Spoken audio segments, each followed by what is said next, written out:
going on? Welcome back to the channel One Man's Walk. I am your host Gamal, back at you with another one. And so this one feels super long overdue, but I wanted to do a recap of the Dipset versus Lox battle. Now, I was actually in the building. I went up to New York literally from the day. You guys see behind me, you guys know already, I'm from Brooklyn. I'm a New York kid. I love it. But I don't live in New York anymore, right? But for this once in a lifetime opportunity, I wanted to go to the concert. And that's what I was calling it. I figured, hey, when is the next time I'm gonna see the Lox perform all of my favorite records, Dipset perform all of my favorite records? This is Verzuz. This is New York. These are the two biggest groups in New York for the last 20 years. Their movements were the biggest. And so I'm like, they gotta perform all the records I want to hear. I gotta go. And so I tried to get a couple friends to go with me, and no one could come. Part of that was at the time in August, this is at the Hulu Garden. One of the requirements was you had to be fully vaccinated. And I had a couple friends at that time who were not vaccinated. And so they couldn't come. They told you had to bring your vaccination card with you, things of that nature. And so I went up there solo dolo. Hopped the train, took the Amtrak right up to New York. I got up there probably around 5 p.m., something like that. Show wasn't started till 9. Your boy just walked around the city. I literally just walked around the city. I got me 2 slices of pizza and then went ahead and walked off the pizza. I think I walked 4 miles or so, just literally walking city blocks until it got closer to it starting. And then I met up with my homeboy, Carrie. His cousin, Van, was able to come with me. And so we kind of met up and hung out. And so we went in there. Now, when we got there, before we even walked in, it was already thick outside, right outside the Hulu Garden. And it felt like old New York. Now, those who have been in New York, you understand, it felt like old New York. Like, New York hasn't felt like that to me in a while. There's different things going on in New York nowadays. Certain parts of New York just look kind of different. The way in which I saw it growing up isn't how it is now. But for that night, it felt like old New York. I was like, oh, it felt like some real gangsters in here today. Like, I'm not even in front. That's how it felt. But we saw Hell Rel, we saw Ryder, we saw a couple people. We saw 40 Cal. As they were walking in, they had their entourage with them. The Rough Riders were out, the bikes were out, the crowd was out. It was crazy. And so, all right, we went inside, and there was actually a boxing match that was going on before the Verzuz started. Now, I don't know how many people were able to see that, but there was actually a boxing match that was going on, and there was undercards and then the main event. So the main event to the boxing match, which was literally the last fight prior to the Verzuz starting, was with this individual. I don't remember the name, but it was this black guy. I believe he was out of Vegas. But the interesting thing is he came out, and I say that because the reason I say interesting, when I knew that there was going to be Dipset Lox, and I know that there had been turmoil over the last few years in Dipset as far as what's going on with who's communicating and all this stuff, I wasn't sure if we were going to get Rel, Ryder, 40. Like, I wasn't sure. But when I saw them in the building, I'm like, okay, cool. They're here. We're going to get the whole set tonight. It's going to be live. And then they perform the best out to bring the guy out. So, you know, sometimes like boxers are coming to the stage and or coming to the ring, and they got a rapper or whatever who has like whatever music to kind of hype them up, and they're singing the music. That's what took place. 40 didn't do his verse, but Rel and Ryder came out doing their verses. And I'm kicking myself because I should have taped more, and I didn't. I have a couple quick snippets of things, and I'll try to post them up here and there in the video, but I really wish I had taken the time to like video. I just not used to it at that moment.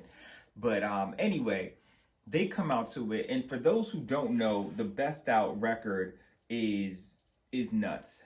Hell Rel, he fresh out. Jones the Koofy Smacker, he bringing them texts out. 40 Cal, 40 Wow, he bringing Corvettes out. Bezel the Beast, but I still show you with fresh bout. JR the Writer of Writers and Santana. Like, the reason I like it is because, one, it names everybody. Rel, 40, Ryder, Cam, Jim, Jewels. But it also gives like the impression like, hey, we are the best out, and here are all the reasons why. And the fact that they sung it coming to the stage, the crowd was hyped. Now, my section was the D Block section. I literally did go in my Cam shirt. I'm not going to front. Sorry about that. Quick wardrobe change. This was the actual shirt that I was wearing when I went to the Verzuz. So yes, I'm in the Lox section. The girls had on like Dipset shirts, but it was a lot of dudes over there in my section screaming D Block.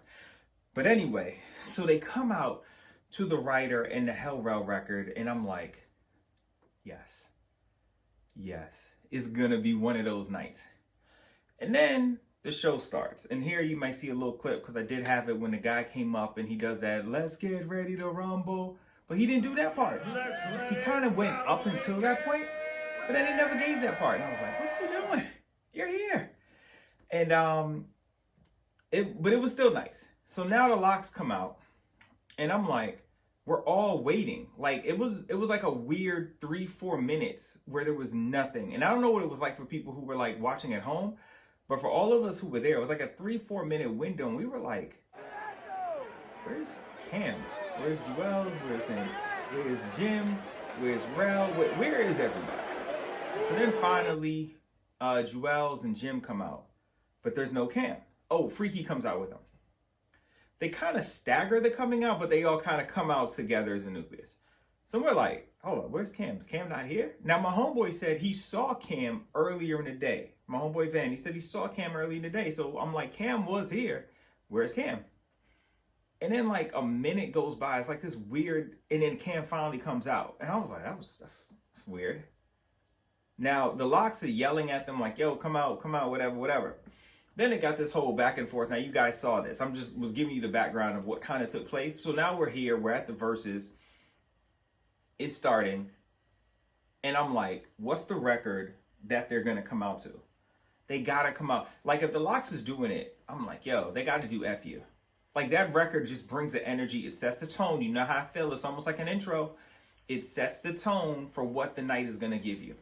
So they do F you. And I'm like, yes. Crowd is going nuts. The energy in there was crazy.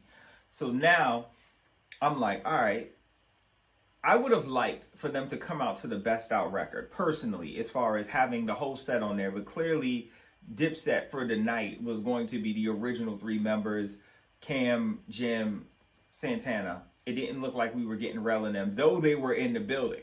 So that was a little weird. That was a bummer. So the lateness was throwing it off. It felt a little unprofessional, unprepared at sometimes, but when they did the I'm Ready, which I love. Now, the I'm Ready record, I have loved. I'm sure my cousin Jordan or my homeboy Ro was probably frustrated with me to this day, the amount of times I played I'm Ready. Now, when Santana flipped it, and he wasn't saying the I'm Ready, which is a sample, but he was saying, we are ready. We are ready. I want to say this. Because being there, everyone was rapping the words, except for one girl, which is crazy, right? Side story. So there's one young lady, gets there. She's in a row or 2 in front of me. I'm in the 300 section. I'm not going to front. I ain't paid for no expensive seats. I didn't need to be super close. I just wanted to be in the building. So she pulls out her phone to record, as a lot of people did. I think that's what turned me off from actually recording. I'm not even going to front. She started recording, and then she sat down. And when I tell you, she watched the rest of the verses sitting down, I was like, what? You paid your money to get here. Why are you watching this on YouTube? Not YouTube, Instagram. It looked like she was on Instagram. Like, she live to let people know I'm here, and then turned it off and watched somebody else's video of it. It was crazy. But I was like, hey, man, people do what people do. The whole section, at least in my area, in the 300s, 308, were all singing, rapping the words, and did not notice until I rewatched it the next day that Santana and Jim didn't know their words. Like, it never even occurred to me that they didn't know their words, because I knew the words. And I'm rapping the words, and I had no voice. By the end of the night, I had no voice. The halls, I needed 2 halls. I needed 3 hot teas. I kid you not. And a bacon, egg, and cheese. Listen, it was so good. I don't get to go to New York anymore often. I had to get one. Anyway, So I didn't realize they didn't know the words to the "We Are Ready," to the "I'm Ready," which they flipped into the "We Are Ready," which I thought was a great flip to let people know, no, we here too. And so that is a bummer. So that kind of leads to them being unprepared. And then Kiss did something. If you really go back and watch the verses, right, and put it up song for song, I'm be honest with you, I love the Lox. Have always loved the Lox. I've been following the Lox, but when the Benjamins record was just Kiss, Puff, Chic, when there was no Big and no Kim on it. I have that version on a mixtape along with the song I personally love, one of my favorite all-time Lox records we've been representing. I have both of them on this mixtape from like 1996. I think it was also on a mixtape that also had the Mona Lisa Lox record on there, if I'm not mistaken. And so I've always loved them. Me personally though, if I'm working out, I prefer the Dipset catalog. I prefer Santana. I prefer Dipset Anthem. I prefer I Really Mean It, whatever. Like, that's when you go back and you actually watch song for song what they put out, I feel like the Dipset did really good as far as countering. Everything that came with it made it bad. You know what I'm saying? Like, not being prepared. I don't think the audience recognized that that Dipset was doing the rapping over their own songs until we were like round 3 or so in, and Kiss is like, yo, y'all just gonna rap your own songs? We could have stayed in the car and listened to Apple Music for that. And the whole crowd laughed, and it just hit everyone like, oh crap. These dudes have been rapping. You know what I'm saying? Like, I don't even think, honestly speaking, people realized it until Kiss made it apparent that's what they were doing. And it was such a genius move. You know what I'm saying? Like, it's a genius strategy what he was doing, because before that he kept saying, y'all fooling the crowd, we in New York, but he wasn't telling us what that meant. And then when he finally dropped it, I felt like it was like, oh, ooh. You know what I mean? But I do feel that there were some things they could have done. Now, so they did the FU, they did the I'm Ready. So now the next records are Banned from TV, which is a iconic song, an iconic verse from Kiss and Styles, right? You know who else is on Banned from TV? Cam. I feel like they could have done an audible right then and there. When that comes on and you see what's happening, Cam could have threw an audible in, but this goes back to being unprepared. I feel like the Lox probably they look sort of like some of the other battles we've seen on Versus. It looked like they just came right off tour, right? Had just been working on these records together, and it looked like Cam and them hadn't seen each other in forever, and they came together for one night. Sort of like what we watching on Queens with Eve and Brandy and them. And so, and Brandy and them, and Notori Houghton. Let me not disrespect her, because she's amazing an actress, by the way. But it felt like that. Like they just came together to get the bag or something. And that would have been a great move to Audible, to the Banned from TV, because Cam is on there too. You know what I'm saying? Like, that would have been a great time. And a lot of these verses that Kiss is on, Cam is on too. The Never Scared remix, both of them are on it. The Clue Professional 2, the song with them on it, the Fantastic Four, they're on it together. You know what I'm saying? Like, there's a lot of things that Cam could have pulled, but let's get back to it. So then she does the dudes, but okay, so Banned from TV played, and then they did Crunk Music. Crunk Music, the crowd went nuts for. It's hard. Why Cam did not do his verse, I don't get it. He came out real relaxed, like on the lawn chair, but it played right into Kiss's hands. Because what did Kiss say? See, you audience, look. Cam thought he could have just laid back and chilled longer on that beach chair, but he sees the work we putting in, and his guys ain't doing it. He had to get up. So even if that was always going to be the plan, that Cam was going to come in on the third song, which was the Suck It or Not, which went against the Dudes and Started Something, the DMX joint, and they let the Chic verse rock. Now the Dudes and Started Something is cool. I've always liked it. It ain't better than Suck It or Not. Like, let's be real. I don't buy that. You know what I mean? Like when Cam, and he had so many memorable lines in it, and when he sung it, the crowd went nuts. Listen here, the girls were singing it. So now we get to track. So right now is FU, I'm Ready. FU probably is a better record, but personally I love I'm Ready. Banned from TV, crump music. Crump music is what I run to. It's what I work out to. It's what I listen to and turn up loud in the car. I honestly don't play Banned from TV very often. Doesn't mean it's not a great record. It's iconic. It's one of Swiss's best. It is a Nori classic. I don't play it like I play crump music. Dudes and started something, Suck It or Not. I'm going with Suck It or Not. So now we get to number 4, Mighty Mighty D Block. Now, I'm not going to front. The energy in there, and especially in my section, the 308 section, D Block was heavy in that area. And so they are 100% going in on this. Everywhere we go, people. Now, me personally, I don't like the beat. I have never been a fan of the beat. The song is cool, but I don't love it. In the atmosphere, it gave a different vibe. I felt like how Cam and them felt when they was doing the marching thing. Like, yo, what is this? But the energy in there was undeniable when that record came on. It was undeniable. But Santana did Santana's Town, which is Dipset. It was like, go back and watch the verses. I'm not here to cape up for Dipset. They were late, unprofessional, unprepared, rapped along to the song, the Apple Music version, didn't have all the Dipset on stage. They should have done the best out. Like, they had Ryder, they had Rel, they had 40 in the audience, bring them up. This would have been the perfect time. Now, 2 things should have happened. When we get to this next part, the Who Shot Your freestyle is when the tipping point came and everything flipped on its axis.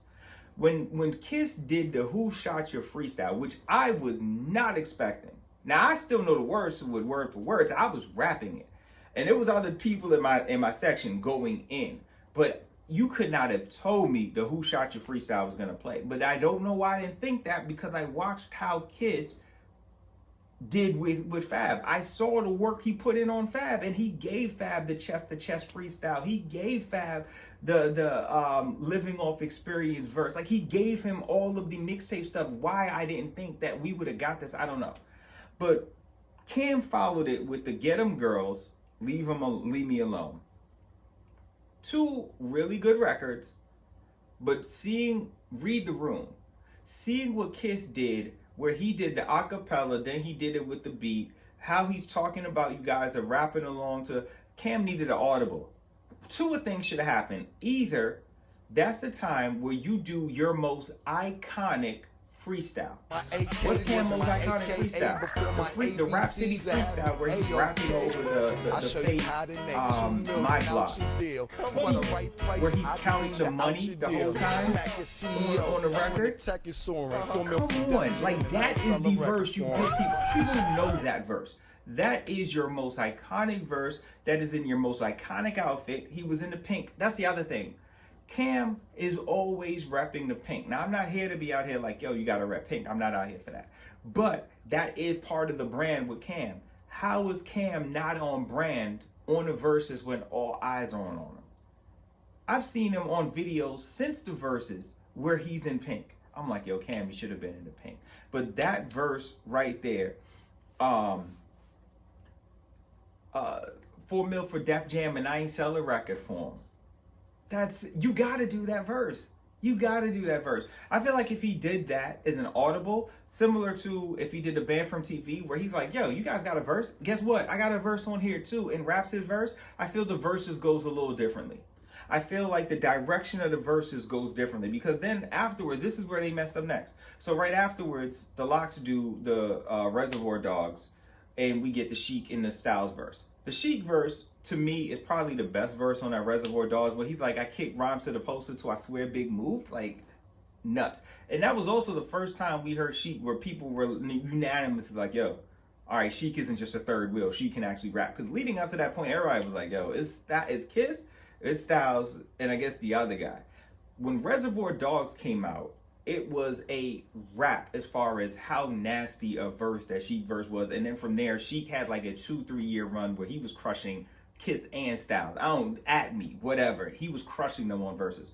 So they did that, and then Kiss did the Blood Pressure verse, which was super hard, because that song was super hard. And then Cam followed it with a weird combination. He did the Pull It, but he didn't really do it. He did like the beginning, the That the Pull It is the record with Cam and DMX. For those who don't know, it was a mixtape classic record. Never made it on any official albums, official labels, or anything, but it was on the mixtapes. I had this one mixtape. It was like, what was it? DMX versus Cannabis. It was on there.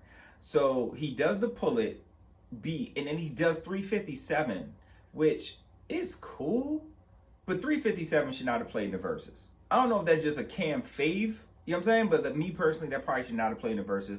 But then he ends it with one of my all-time favorite Cam songs and Cam verses, which is the ROC, the Just Rock, the joint that he has on his Come Home With Me CD, which was just absolutely fire.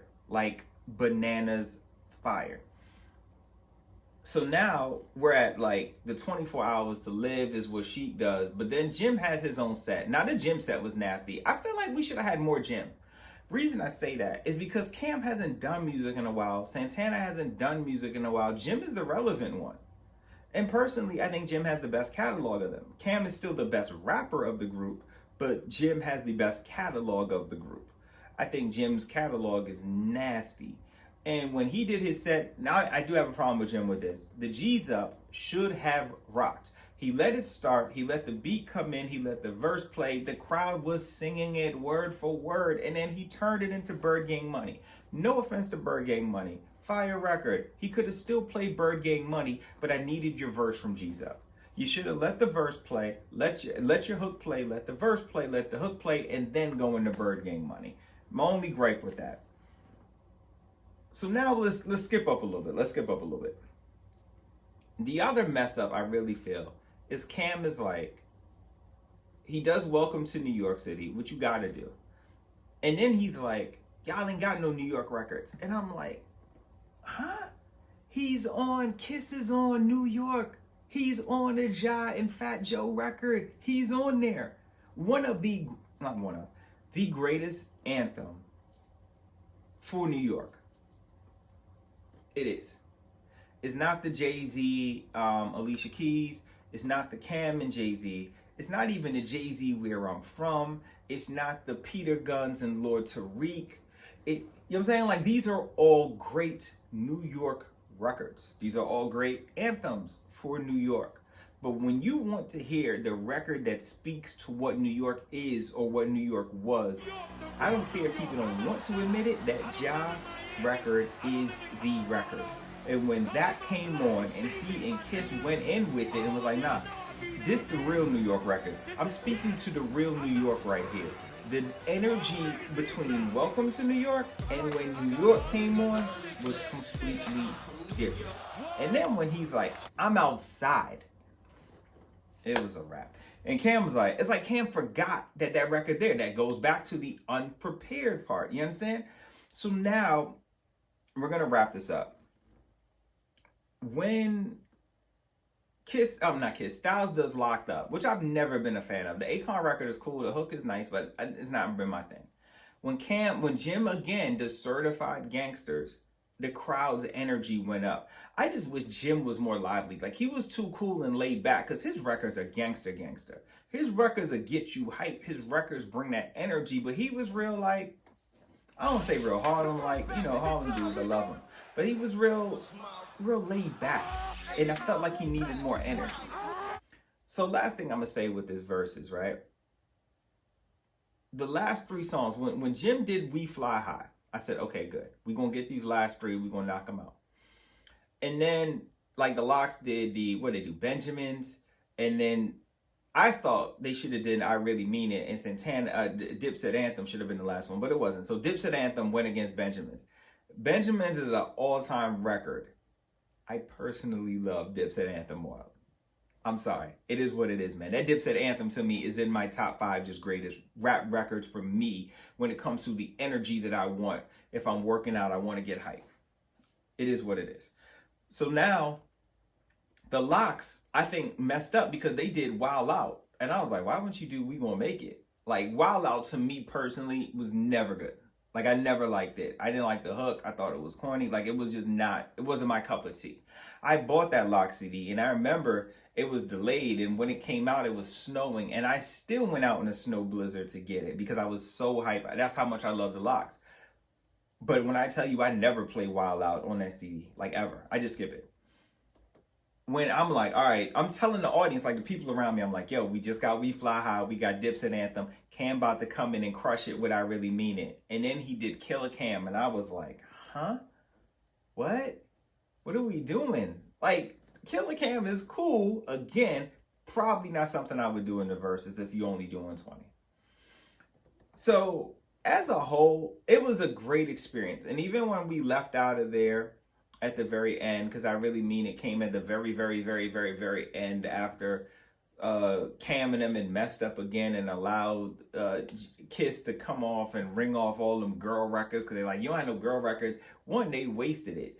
Oh Boy and Hey Ma are separate rounds. Why they were combined in a round was beside me. Those are separate rounds. Those, you don't combine those. Those records stand by themselves. That's how amazing they are. So I don't know. They weren't prepared. I feel like if you give them the opportunity to do it again, knowing what happened, I feel like you get a better version of Dipset. I feel like we didn't get the best version of them going up against what was clearly the apex best version of the Lox. And it's sad because if we had gotten a version of both of them, it would have been interesting to see how that versus turned out then. And so, man, that's my only regret. It was a great night. It was well worth it.